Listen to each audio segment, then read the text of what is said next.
Hey guys, good morning everybody. Welcome to another edition of the AccessToTrader.com weekend wrap-up show. Hope everybody is doing well. Usually on the weekends we actually started our pancakes and pivot segment, okay, about a month ago. The only reason why we are not doing the series today is I had a crazy weekend, and if everybody knows just basically how I'm dressed right now. My son has his first Taekwondo tournament of the year. As everybody knows, we're pretty, allegedly pretty knee deep into it.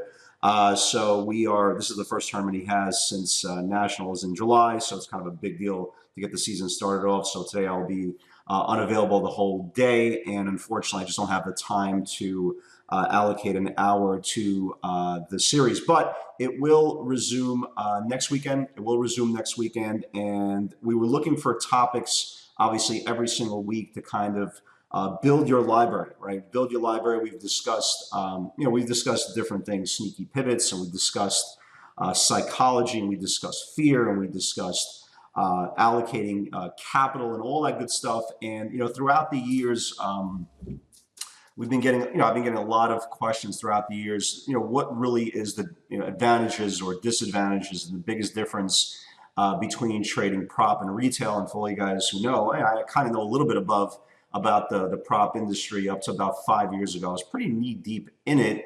I've had groups throughout my years and different prop firms and all that good stuff. So next week the series will resume. Okay, the topic will be prop versus retail, advantages, disadvantages, and one big kind of added extra to the topic, especially if you're new traders, how to save a lot of money throughout the year, kind of structuring your business the right way, so you're actually concentrating on trading instead of getting nickel and dime by brokers and all these different charting softwares and all that good stuff. There's a lot of ways you can get the same information, same value through your account without spending a lot of money for it. Although I do believe that you need to invest in your business for it to act and run smoothly. So we'll get into that for next week. Should be good.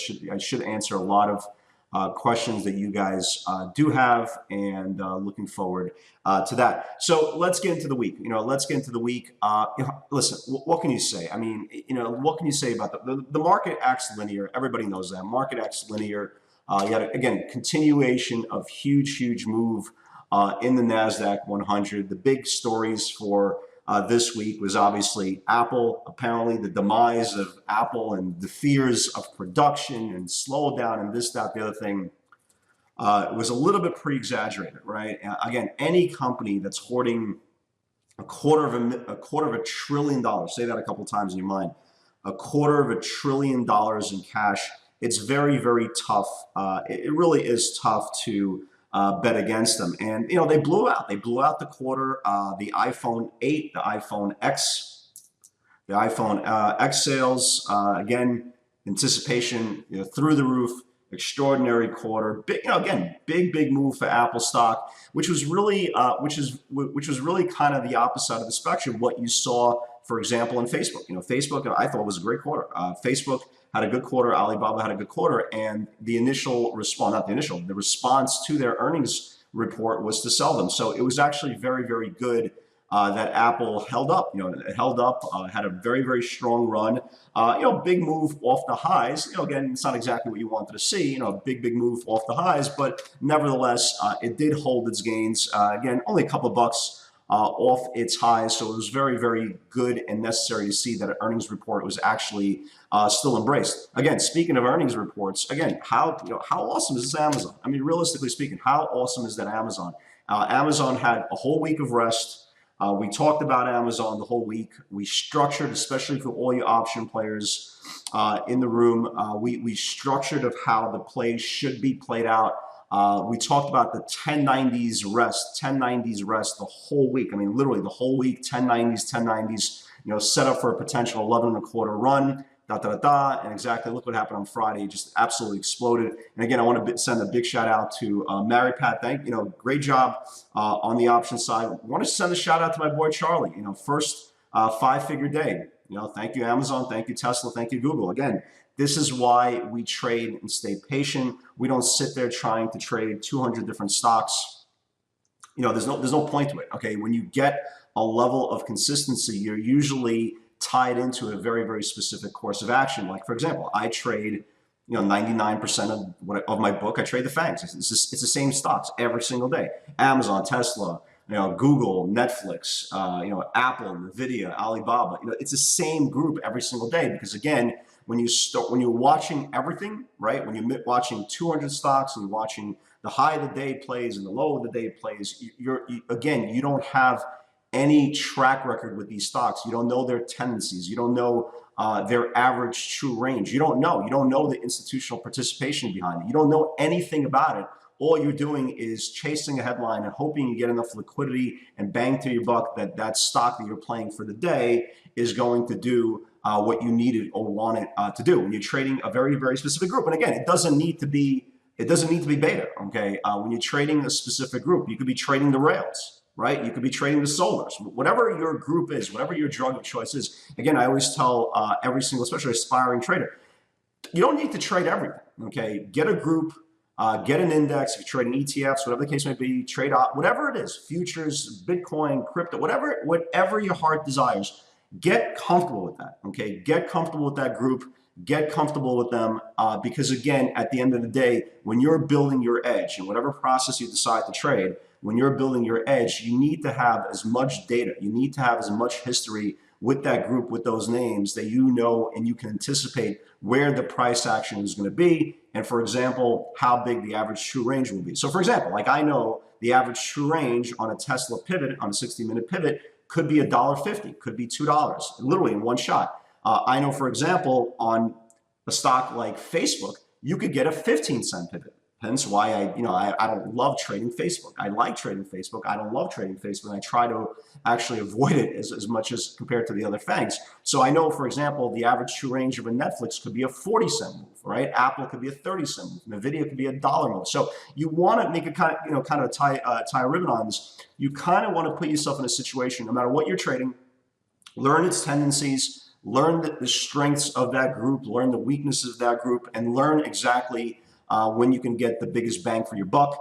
Interval, time of day, day of week. Okay, it's very, very important as well. For example, the beta names act very, very strong or weak, depending which side the linear of the market is trading. Especially on option expiration on weeklies. You see why Amazon took off on Friday at 2:30 instead of the whole week. Again, everything gets tied in. There's a lot of moving parts, and I say this all the time to a lot of aspiring traders. If it was easy, if it was just as simple as buying or selling and clicking a mouse, it'd be a lot easier. It'd be a lot easier career. But it's hard because there are so many moving parts. It is very, very tough. But let's kind of get into the week. I don't want to go through everything. But again, look, how awesome is this Tesla? I mean, seriously speaking, guys, how awesome is this Tesla? For all you guys who've been following me on social media for, especially for the last 2 years, I mean, what is there to say? Even when it reported, and we talked about the bias leading up to the earnings report, all the negative news, all the negative headlines, the institutional flow, especially on the option side, started pulling into the 250 levels, the 250 out of the money puts months and months ahead. But the point is, you could start seeing the shift in sentiment there. We've been trading this thing, and again, what's great about these beta names, and again, I'm not trying to persuade anybody to trade anything, okay? Whatever you feel comfortable doing. But for me, personally, what's great about trading these intervals and trading these beta names, you don't even need a daily chart. You can have a sentiment, which way the stock is going to go, and you're going to really manage your trade or potential setup on that side of the market. But you could literally trade these stocks both long and short the whole day, as long as the ranges are being confirmed, and there's a spread from pivot to post, which basically means supply to supply or demand to demand. You can trade these things on both sides. And Tesla has been just an absolute phenomenal, just an absolute godsend. I mean, there's really nothing to say. An absolute godsend. Again, for all you guys who are so emotionally charged, and this has been one of the most emotionally charged stocks that I can remember since I started trading. guys, chill out. You're burning yourself. You're burning yourself out with all this mental, mental absorption of what this company actually does. It doesn't matter if you're a trader. It doesn't matter if you're, if you are trading the stock every single day or even every single week, directional bias, intraday bias. Your prime objective is to win the interval. Your objective is not to figure out where the stock is going to close today. Your objective is to win the interval. And again, trading the PS60 theory definitely gives us the luxury because, again, there's only 6.5 candles throughout the day. And again, we know the top of the candle, we know the bottom of the candle. We don't care about the middle. And the sneaky pivots are always the ones who give us value. So Friday's session, was the whole week was solid. The whole week was solid. Pivots all over the place. Tesla this week. I mean, what can you say? I already lost track of how many points we took out of this thing this week. But both long and short. And again, it all stems back to.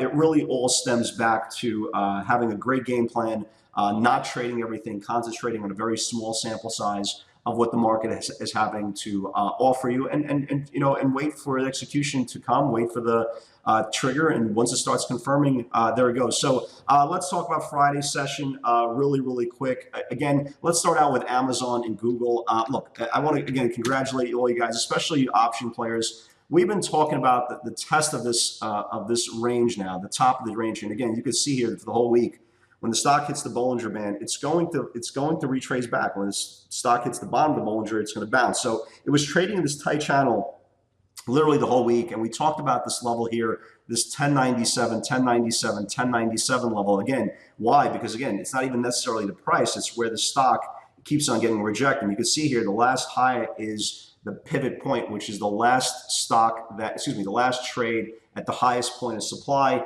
This was the highest point of supply, especially for Friday on this linear supply zone. And once it broke this 1097, and again, I started slowly but surely started posting these pivots. I'm not posting live pivots anymore on Twitter or StockTwits. It's just it's counterproductive anymore. I've been posting these live pivots for 4 years already. And again, for 4 years, if you still haven't figured out that this thing is incredibly aggressive and just pretty decent vehicle, you're not going to get it. So I stopped on Thursday. I didn't post any live pivots on Friday. I posted them after they're already in the money. Again, it's not the point. It's not the point of posting real time. It's it's the point of I've been doing it for 4 years. So the real time pivots I will be posting on our private Facebook page when I can. Again, if I'm in the trade, my last thing I'm thinking about is posting. Is posting in the channel. But the most important point is, guys, wait for the pivots. Wait for them to confirm, and good things usually happen. So we talked about this 1097 level, and once it broke 1097, it exploded. I mean, absolutely exploded. Again, for all you guys who are holding calls into next week, congratulations. I think 11 and a quarter. I think this 1123 gets tested as early as Monday, tomorrow.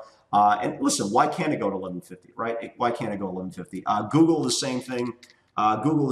We've been talking about this 1047 level since the first, right? Since the first, 1047, you can see is the high here. Once it broke 1047, we're traded up to 1051, and this is the highest close in this whole formation. So again, same thing with Amazon. I think Google probably will test this 1063 this week. And there's an upward bias all the way up to 1082. Tesla, again, the king of all kings, the queen of all queens, anything you want to talk about. Here's a 60-minute channel here. We talked about this pivot right over here. This 298.65 level. Once it broke that 298.65, good night. This is the trade. I know a lot of you guys caught really a big move on this thing, $3-4 runner on Tesla. And by the way, this was the one in the afternoon that really set it off. I didn't get this trade. I was already so beat up. I was already so mentally tired. I just wanted the weekend to start.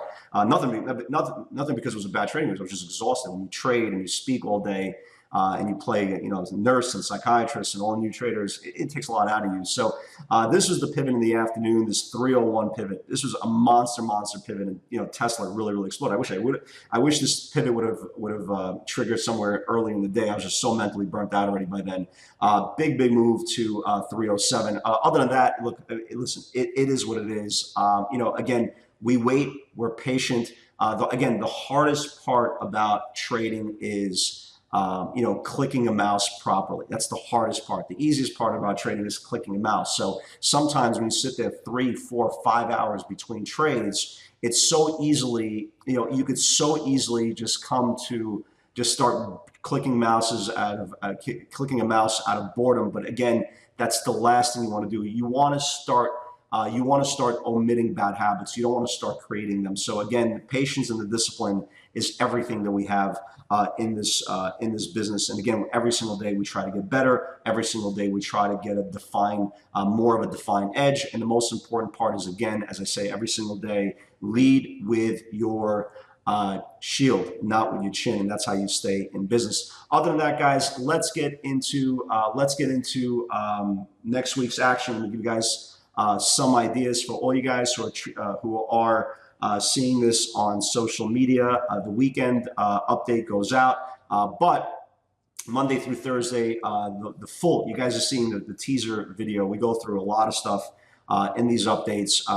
The video does go out Monday through Thursday, and again, on the weekends, it has the option flow, it has the nightly video, it has the live webinar recording, so you can see live and living color. Trust me, there's no editing. It's very, very tough to fake a Tesla pivot, right? So again, before you guys start, before everybody starts talking about, how, everybody is the same, being a stock trader and being a person who buys stocks, a little bit different, just a little bit different. So all you guys who are seeing this, I hope you guys have a phenomenal trading week. The rest of you guys who are getting the full update, guys, let's talk about the week, right? Let's talk about the week. Let's talk about some ideas for Monday, and let's see exactly where we could find our edge. Again, for all you guys who are long Amazon, again, I think the stock sees 1123, 1125 area. For those who are not long Amazon, consider red to green. I mean, consider red to green or a break above Friday's high of 1113. You can see the upward bias. It should, once it tests this 1123 level, it should test this 1130 level. So for all you guys who are trading, especially the option flow, you might want to consider, especially a red to green, you might want to consider 1130 calls. So you might, again, I think the stock goes higher. I think it looks great. I think it probably does. It probably does gap up. But if it doesn't, consider a red to green play or a dip buy into the 60-minute support. Google, same thing. Google, absolutely the same thing. Again, 60-minute buy to the bottom of the channel. If you could get down to 1040. Consider a buy there, or if it goes red to green, consider buy there, or if it gets above 1051, I think the stock sees 1060s and the stock might go to 1075. So all your option players, you might want to consider, a trade there. ILMN, this is one we caught this is the one we caught in August for a $7 swing. It looks like it's about to break out again. Guys, watch this thing above the 215 break. Above 215 for all your option players. You might get a move to 225. Really good looking chart. Really, really good looking chart there. Keep an eye on that. TEAM, this was on our watch list from Thursday into Friday session above the 51 break. It broke the 51, traded as high as 51.77 on Friday. For all you guys looking for a new position, consider buying this thing 51.80 to 52 for a possible move to 54. Great looking chart there as well. I like this INSM. I like this INSM. This looks really, really good. It finally broke the downtrend on Friday, right? Broke the downtrend on Friday. These bios have been incredibly hot. Early in the week, we had ALNY, right? ALNY went up like $6 that day. So keep an eye on INSM. I think a break, if you're aggressive, I think a break above Friday's high of 30.10 could get this thing going all the way back to the 52-week highs. So keep an eye on that. SPWR, these solars have been good. Check for earnings, guys. Check for earnings. These solars have been good. It finally closed above supply. If it gets above the 865 level, you could get a measured move to 930. So definitely keep an eye on SPWR as well. And the last one I want to give you guys is a potential short for this week, NVTR. Okay, so NVTR had this really nasty, I'm talking about nasty candle on Thursday, rested on Friday, which is an inside day, inverted hammer, which is bearish. Guys, set an alert on a 990 break. If it breaks down below that 990 level, it should continue lower, so definitely keep an eye on that. So guys, have a great weekend. I really love you guys. I appreciate all the love and support and the dedication Keep learning, keep asking questions. That's what I'm there for. Today, I will be unavailable till probably late in the afternoon. Again, these Taekwondo tournaments take a lot out of me. It's a really an emotional event. Some of you guys know that, some of you guys don't, but take my word for it. If your kid ever competes, and especially in a hand-to-hand combat type of sport, you'll really understand. Guys, have a great weekend. God bless, and I'll see you all tomorrow. Take care, guys.